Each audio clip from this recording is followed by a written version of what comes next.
And I realized, halfway through that walk, I realized that actually I had never ever listened before. And in fact, I didn't know how to listen.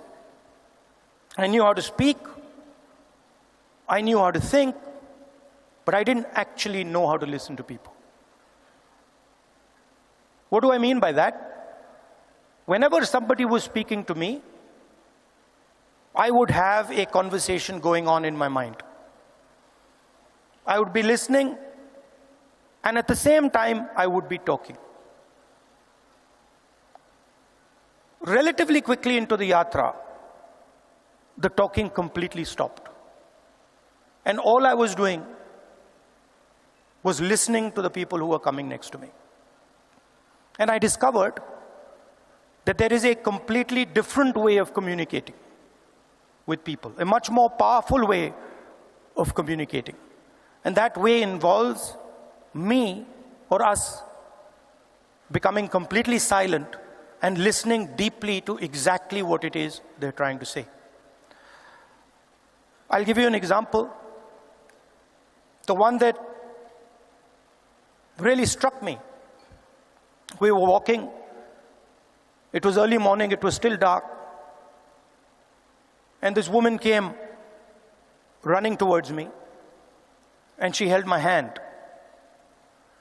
And the moment she held my hand, I felt fear in her hand.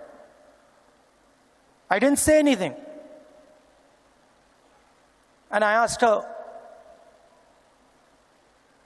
"What's happened?" And then she started.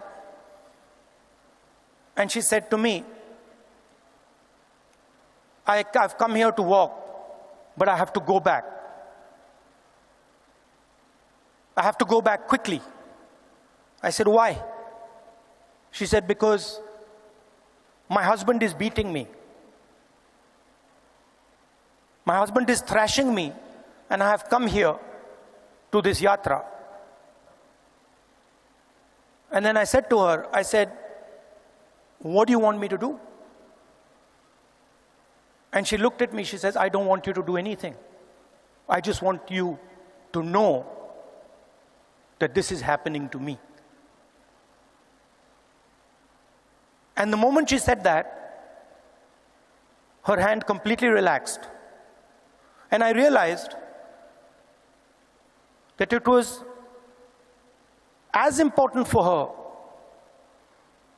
to be heard, for me to understand and us to understand exactly what it was that she was going through.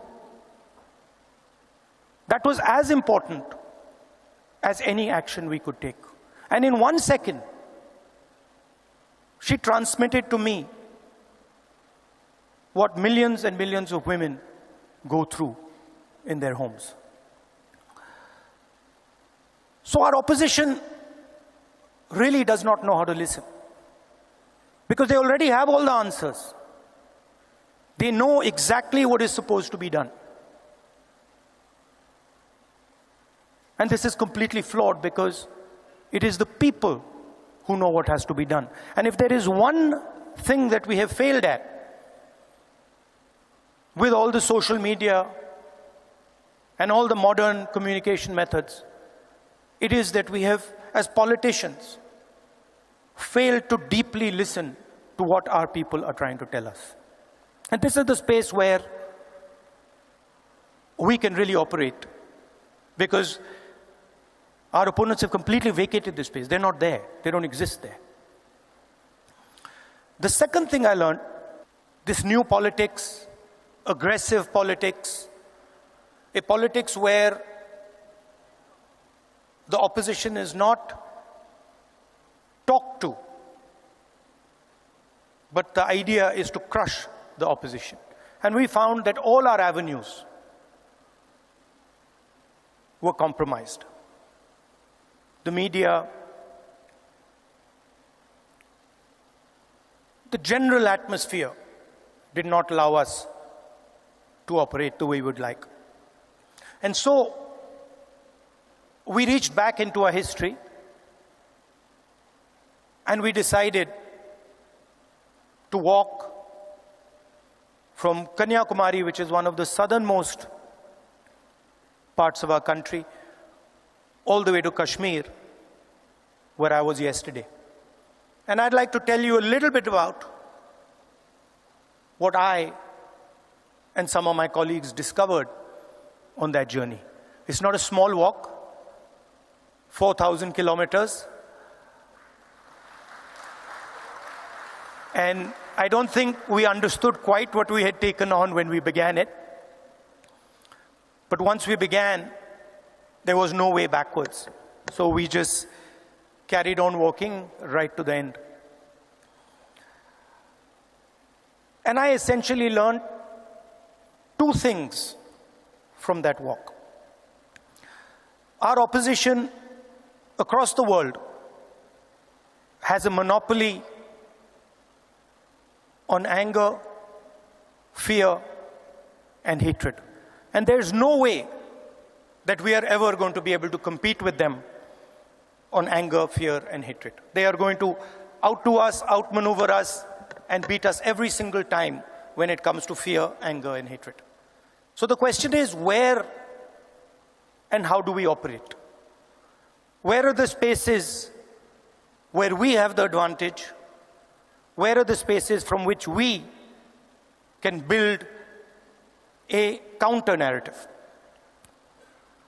So the walk started in Kanyakumari, and slowly as it progressed, more and more people started to join this walk. And within 10-15 days, walk would start at 6 in the morning, and we would have thousands and thousands and thousands of people walking with us, pushing us, people trying to come in. And it was something to see.